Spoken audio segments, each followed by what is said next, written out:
when the helicopters arrived, there were these characters that walked out absolutely surreal. Some men who were dressed with these logos and these things that certified them to be delegates of who knows what. And I would look at them and I thought, who are these people? What international committee is this? What international committee could this be? And I thought, do you think I wonder if they're going to put us in as clowns in another circus. I do not want to lend myself to that. So they spoke with the commanders, with the commander Enrique and the commander Cesar. I looked a little bit closer and I saw that they had shirts with the Che Guevara, and I thought, this is FARC. This is.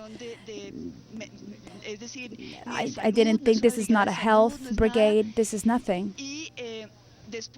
And after they told us that we could board the helicopter, but that we needed to go in with our hands tied, and that was extremely humiliating. And the men who are us, my friends of misfortune, that have been my friends, the military members and the policemen that have been with me during these last 7 years, that I owe so much to, particularly to William Perez, who was my nurse in moments when I was very ill.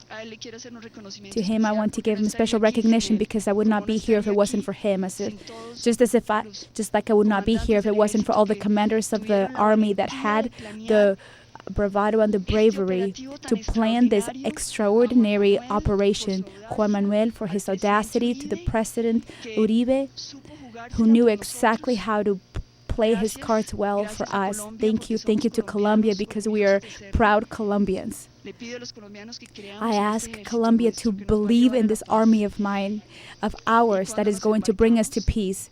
And when we loaded the helicopter, very frustrated because of course we were handcuffed, I did not even want to speak with the people who were there. They were trying to help me with the equipment, and I didn't want them to help me with the equipment. We were very indignant, very humiliated, very angry, and we boarded the helicopter. They told us to put these white vests because we were going to cold weather, and I said I will not wear that. And they closed the helicopter doors.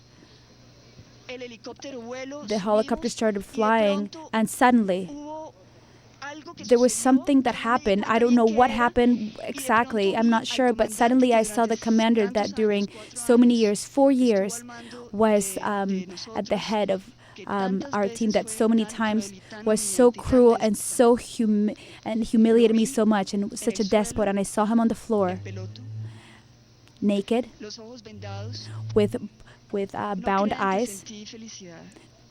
I was not happy. I had a lot of pity, but I was thankful that to be with people that would respect the life of those around them, even if enemy lives. The chief of operations said, "We are the national army, and you are all free." And the helicopter almost fell because we started jumping, we screamed, we cried, we hugged. We couldn't believe it. God carried out this miracle. This is a miracle. This is a miracle, and that I want to share with all of you, because I know that all of you suffered with my family, with my children, with me. This is a moment of pride for all of us Colombians. There is no historical precedent for such a perfect operation. Maybe the Israelis, in the history of Israel, that fame of those operations that are so perfect, maybe those can compare a little bit to what happened today. I don't know if at this moment the Mono Jojoy or Alfonso Cano, the leaders of the FARC, even know what happened. Maybe they're just finding out now, but what can I tell them now is that the people that are still there, those who are still held hostage, the guerrilla men who were our guards, we left them alive. And God willing, they will remain alive, because I hope that they will not be held accountable by the FARC. It was not their fault. The operation was perfect.